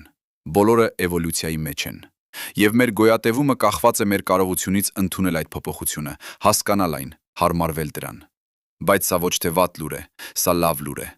Որովհետև եթե ամեն ինչ փոխվում է, դա նշանակում է, որ ոչինչ նախասահման է, որ ոչինչ նախասահմանված չէ։ Ապագան բաց է։ Հնարավորությունները անսահման են։ Մենք ապրում ենք տիեզերքում, որը շարունակաբար ստեղծում է նոր կառուցվածքներ, նոր բարդություններ, նոր հնարավորություններ։ Լուսինը հեռանում է, բայց կյանքը շարունակվում։ Երկիրը դանդաղում է, բայց էվոլյուցիան շարունակվում է։ Արեգակը մի օր կմեռնի, բայց տիեզերքը կշարունակի գոյություն ունենալ, կշարունակի ստեղծել, կշարունակի զարմացնել։ Եվ մենք մարդիկ այս փոքրիկ պահին տիեզերական պատմության մեջ ունենք անհավանական արտոնություն, լինել գիտակից դիտորդներ այս հսկայական դրամայի։ Մենք կարող ենք չափել լուսնի հեռանումը, մենք կարող ենք հասկանալ ֆիզիկայի օրենքները, մենք կարող ենք կանխատեսել ապագան, եւ մենք կարող ենք ընտրել ինչպես արձագանքել այդ գիտելիքին։ Մենք կարող ենք վախենալ, կարող ենք անտեսել, կարող ենք ժխտել, բայց մենք կարող ենք նաև ընդունել։ Կարող ենք հասկանալ, կարող ենք հարմարվել։ Եվ հենց այդ ընտրությունը, այդ կարողությունը գիտակցաբար արձագանքել մեր իմացածին է այն, ինչ դարձնում է մեզ մարդ։ Ոչ մեր ուժը, մենք ուժեղ չենք տիեզերական ուժերի դիմաց։ Ոչ մեր տեխնոլոգիան, մենք չենք կարող դադարեցնել լուսնի հեռանումը, այլ մեր գիտակցությունը, մեր կարողությունը հասկանալ, սովորել, հարմարվել։ Յուրաքանչյուր գիշեր, երբ դուք նայում եք լուսնին, հիշեք սա։ Այդ արծաթե գունդը, որը լուսավորում է ձեր գիշերը, դանդաղորեն հեռանում է։ 3,8 սանտիմետր տարեկան։ Անտեսանելի ձեր կյանքի ընթացքում, բայց անխուսափելի երկրաբանական ժամանակի մասշտաբներով։ Եվ այդ հեռանումը ոչ թե վերջ է, սա փոխակերպում է։ Էներգիայի փոխակերպումում, համակարգի էվոլյուցիա, տիեզերքի անընդհատ փոփոխություն։ Մենք ապրում ենք այդ փոփոխության մեջտեղում, ոչ որպես անօգնական զոհեր, այլ որպես գիտակից մասնակիցներ։ Մենք չենք կարող դադարեցնել լուսնի հեռանումը, բայց մենք կարող ենք հասկանալ այն։ Մենք կարող ենք չափել այն, մենք կարող ենք սովորել դրանից։ Եվ մենք կարող ենք օգտագործել այդ գիտելիքը ոչ միայն գոյատևելու համար, այլ նաև ծաղկելու համար։ Որովհետև վերջապես լուսնի հեռանումը մեզ սովորեցնում է ամենակարևոր դասը։ Փոփոխությունը անխուսափելի է, բայց ոչնչացումը ոչ։ Կյանքը գտել է ճանապարհ գոյատևելու եւ հարմարվելու վերջին 4 միլիարդ տարում, երբ լուսինը հեռացել է, օրերը երկարել են, կլիման փոխվել է։ Եվ կյանքը կշարունակի գտնել ճանապարհ հաջորդ միլիարդավոր տարիներում։ Հարցը ոչ թե արդյոք կյանքը կգոյատևի է։ Հարցն այն է, ինչ ձևով կյանքը կգոյատևի։ Եվ մենք մարդիկ ունենք հնարավորություն ազդել այդ պատասխանի վրա։ Ոչ այն պատճառով, որ մենք կարող ենք վերահսկել լուսինը, ոչ այն պատճառով, որ մենք կարող ենք դադարեցնել երկրի դանդաղումը, այլ այն պատճառով, որ մենք կարող ենք ընտրել ինչպես ապրել այս փոփոխվող աշխարհում։ Մենք կարող ենք ընտրել հասկանալ, մենք կարող ենք ընտրել հարմարվել, մենք կարող ենք ընտրել ստեղծել։ Եվ այդ ընտրությունը, այդ գիտակցական որոշումը է այն, ինչ դարձնում է մեզ ոչ միայն գոյատևողներ, այլ նաև ստեղծագործողներ մեր սեփական ճակատագրի։ Լուսինը հեռանում է, սա փաստ է։ Բայց այն, ինչ մենք անում ենք այդ փաստի հետ, ինչպես մենք արձագանքում ենք դրան, ինչ դասեր մենք սովորում ենք դրանից, սա մեր ընտրությունն է։ Եվ այդ ընտրությունը վերջապես է այն, ինչ սահմանում է մեզ որպես տեսակ։ Ոչ մեր ուժը, ոչ մեր տեխնոլոգիան, այլ մեր գիտակցությունը, մեր հետաքրքրասիրությունը, մեր անսահման ցանկությունը հասկանալ այս անհավանական, գեղեցիկ, փոփոխվող տիեզերքը, որտեղ մենք ունենք արտոնությունը ապրելու։ Բայց հիմա եկեք խոսենք այն մասին, ինչի մասին մենք իրականում չգիտենք։ Որովհետև գիտությունը իր ամբողջ հզորության մեջ, իր ամբողջ ճշգրտության մեջ դեռևս լի է հարցերով, որոնց պատասխանները մենք չունենք։ Մենք կարող ենք չափել լուսնի հեռանումը միլիմետրի ճշգրտությամբ։ Մենք կարող ենք հաշվարկել երկրի դանդաղումը միկրովայրկյանի ճշգրտությամբ։ Բայց կան հարցեր, որոնք ավելի խորն են, ավելի հիմնարարը, եւ դրանց պատասխանները դեռևս թաքնված են։ Առաջին հարցը՝ ինչու լուսինը գոյություն ունի։ Ոչ թե ինչպես է նա ձևավորվել, մենք գիտենք դա։ Հսկայական բախում, նյութի արտաձգում, դանդաղ միավորում։ Այլ ինչու։ Ինչու է երկիրը ունեցել այդ բախումը։ Ինչու է այդ բախումը ստեղծել լուսին եւ ոչ թե պարզապես ցրել նյութը տիեզերքում։ Ինչու է լուսինը հինը հայտնվել ճիշտ այն հեռավորության վրա, որտեղ նա կարող կայողարել կայուն արտեղ, նա կարող էր կայունացնել երկրի առանցքը, ստեղծել ալիքներ, դարձնել հնարավոր կյանքը։ Մենք կարող ենք ասել, սա պատահականություն է, բայց արդյոք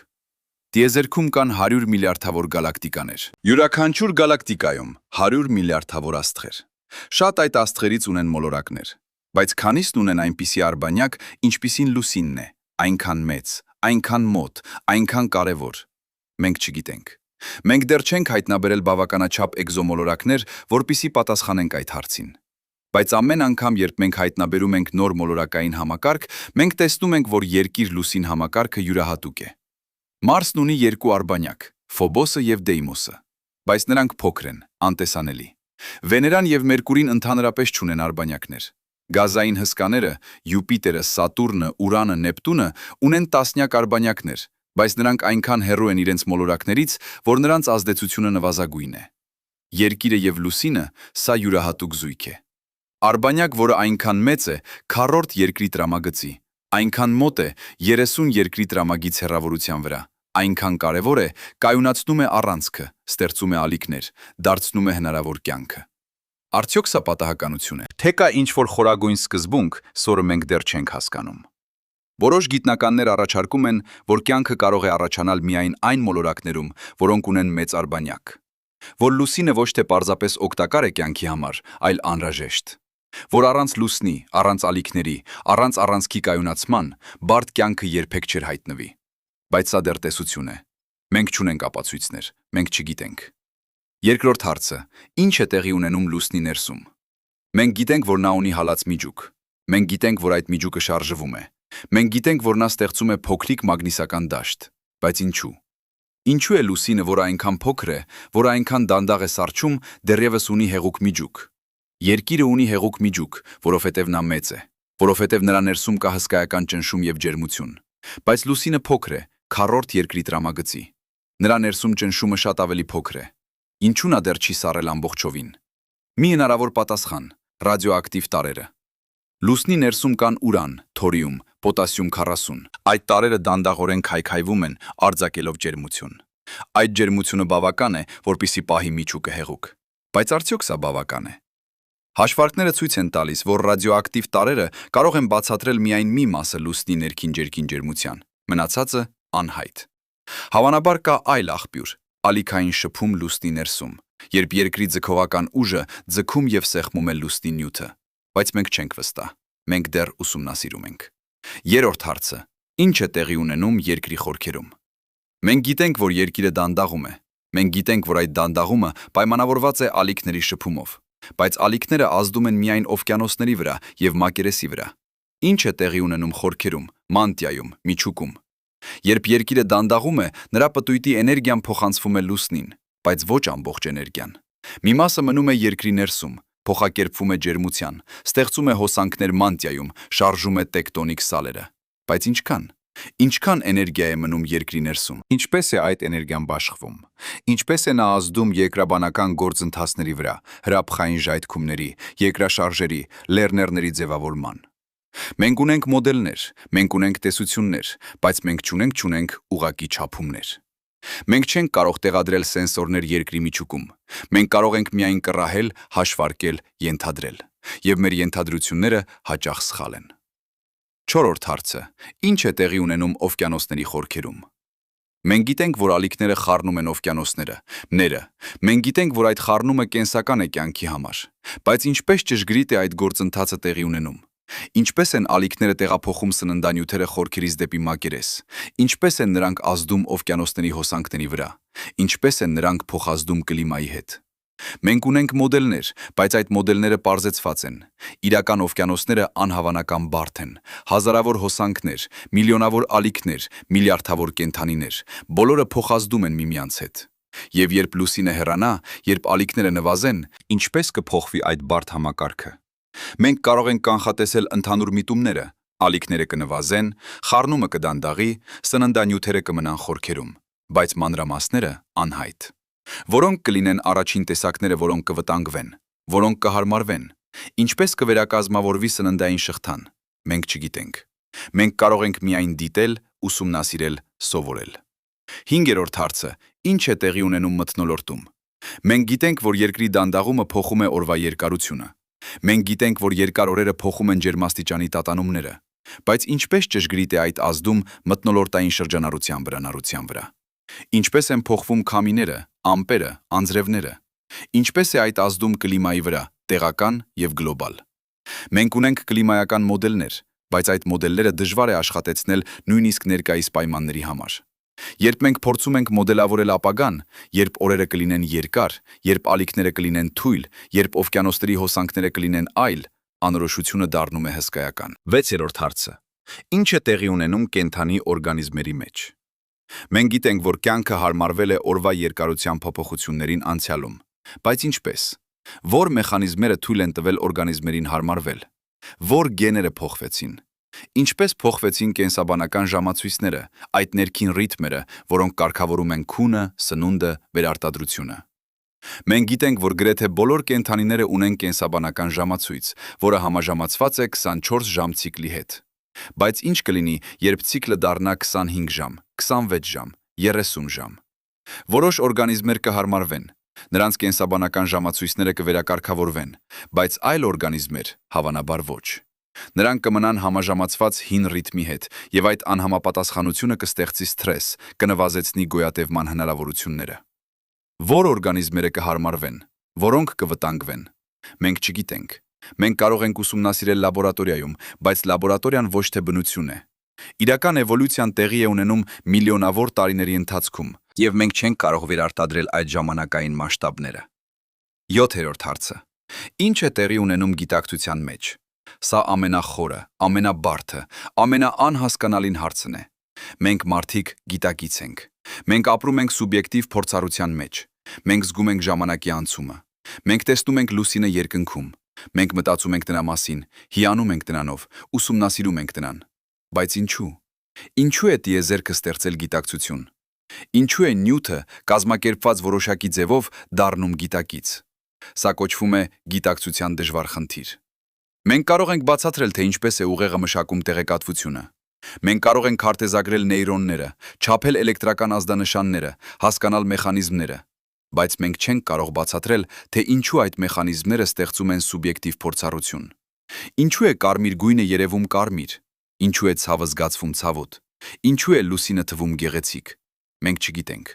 Սա խորագույն գաղտնիքն է գիտության մեջ։ Եվ այդ գաղտնիքը դառնում է ավելի խորը, երբ մենք մտածում ենք լուսնի հեռանման մասին։ Որովհետև լուսինը ոչ միայն ֆիզիկական օբյեկտ է, նա նաև սիմվոլ է։ Նա ներկայացնում է ինչ-որ բան մեր գիտակցության մեջ՝ գեղեցկությունը, խորհրդավորությունը, անհասանելիությունը։ Յուրաքանչյուր մշակույթ, յուրաքանչյուր քաղաքակրթություն, յուրաքանչյուր դարաշրջան տեսել է լուսնին եւ տվել նրան իմաստ։ Աստվածություն, սիրո խորհրդանիշ, ժամանակի չափիչ, երազանքների աղբյուր։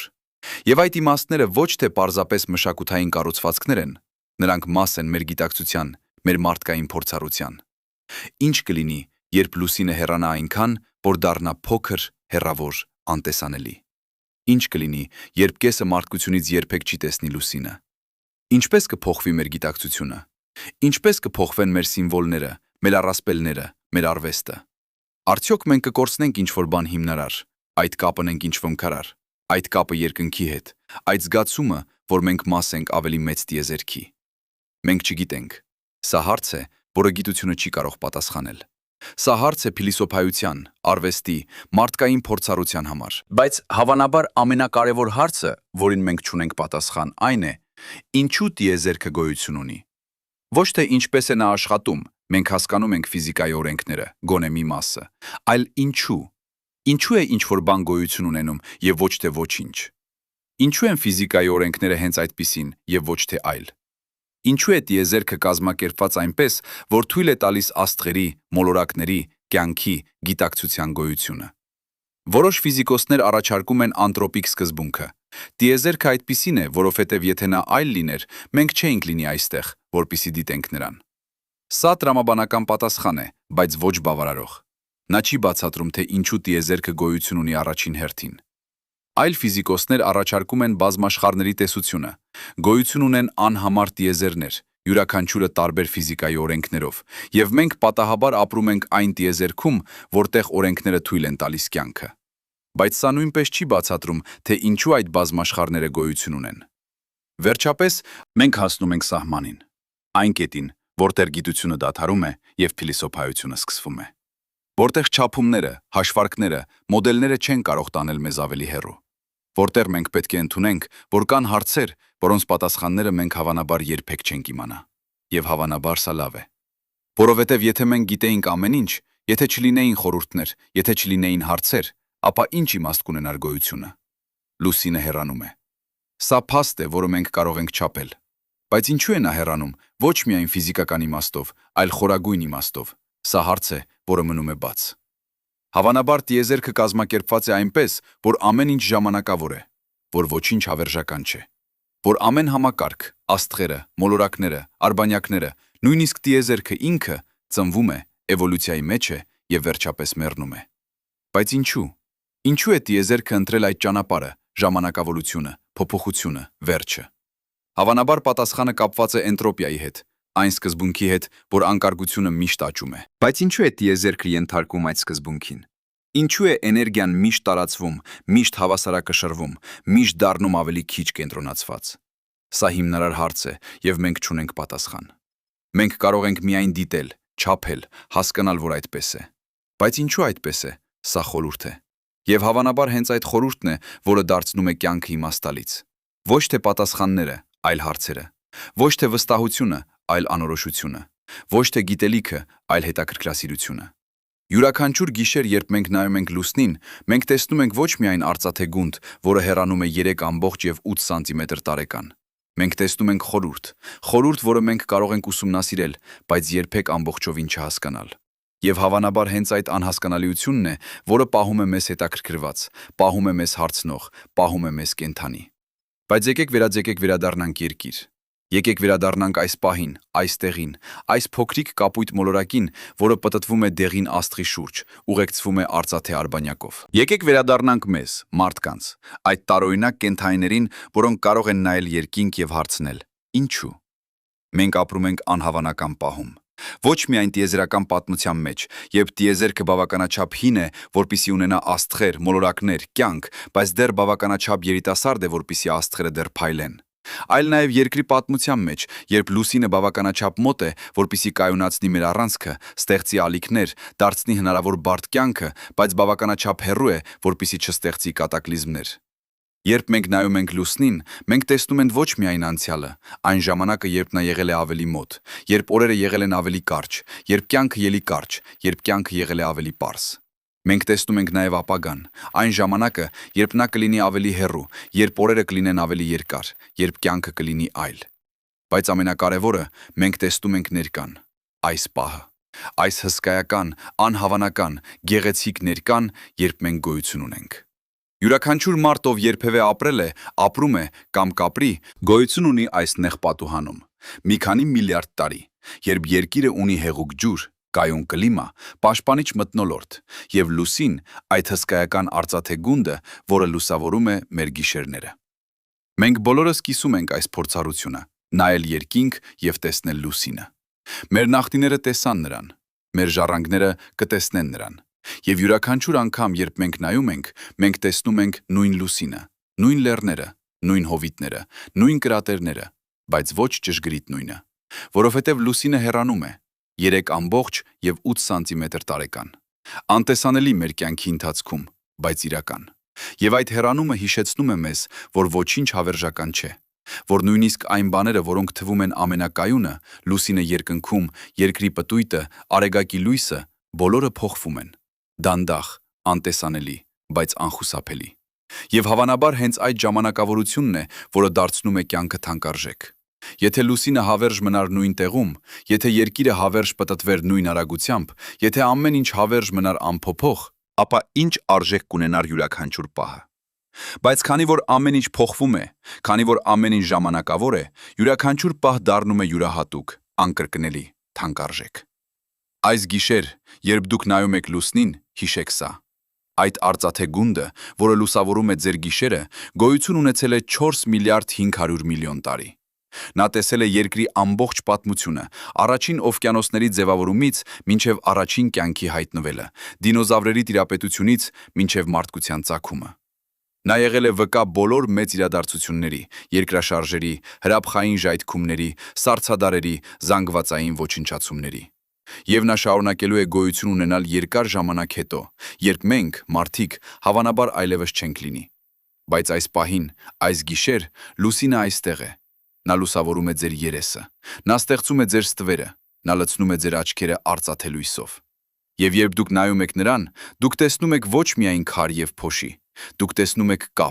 կապ անցյալի հետ, ապագայի հետ, տիեզերքի հետ։ Դուք տեսնում եք հիշեցում, որ դուք մաս եք ինչ-որ ավելի մեծի, ինչ-որ հսկայականի, ինչ-որ գեղեցիկի։ Լուսինը հեռանում է,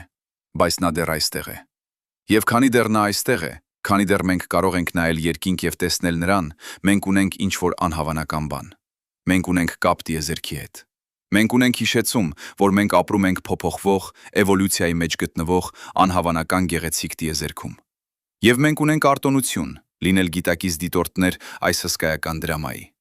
Հավանաբար հարցերը ավելի կարևոր են, քան պատասխանները։ Հավանաբար խորհուրդը ավելի գեղեցիկ է, քան վստահությունը։ Հավանաբար ճանապարհորդությունը ավելի իմաստալից է, քան նպատակակետը։ Եվ հավանաբար լուսնի հեռանումը, այդ դանդաղ, անխուսափելի գեղեցիկ գործընթացը սովորեցնում է մեզ ամենակարևոր դասը. թանկ պահեք այն, ինչ ունեք, քանի դեռ ունեք, որովհետև ոչինչ հավերժական չէ։ Բայց հենց այդ ժամանակավորությունն է, որը դարձնում է ամեն ինչ թանկարժեք։ Հիշում եք ինչպես սկսեցինք։ Այս պահին, երբ դուք կարդում եք այս բառերը, լուսինը հեռանում է ձեզանից։ 3,8 սանտիմետր տարեկան։ Անտեսանելի, բայց իրական։ Եվ այժմ, վերջում, մենք վերադառնում ենք այնտեղ, որտեղից սկսեցինք։ Բայց այժմ մենք գիտենք ավելին։ Մենք հասկանում ենք ավելին։ Մենք տեսնում ենք ավելին։ Երբ դուք նայում եք լուսնին այսօր, դուք տեսնում եք ոչ միայն գեղեցիկ արծաթե գունդ։ Դուք տեսնում եք 4 միլիարդ 500 միլիոն տարվա պատմություն։ Դուք տեսնում եք գործընթաց, որը դանդաղորեն անխուսափելի փոխում է մեր մոլորակը։ Դուք տեսնում եք կապ երկրի եւ լուսնի միջև, կապ անցյալի եւ ապագայի միջև, կապ մեզ եւ տիեզերքի միջև։ Եվ դուք տեսնում եք հիշեցում, որ մենք ապրում ենք անհավանական պահում, երբ ամեն ինչ ճիշտ է, երբ կյանքը հնարավոր է, երբ գիտակցությունը կարող է հարցնել. ինչու։ Լուսինը հեռանում է, բայց մենք այստեղ ենք։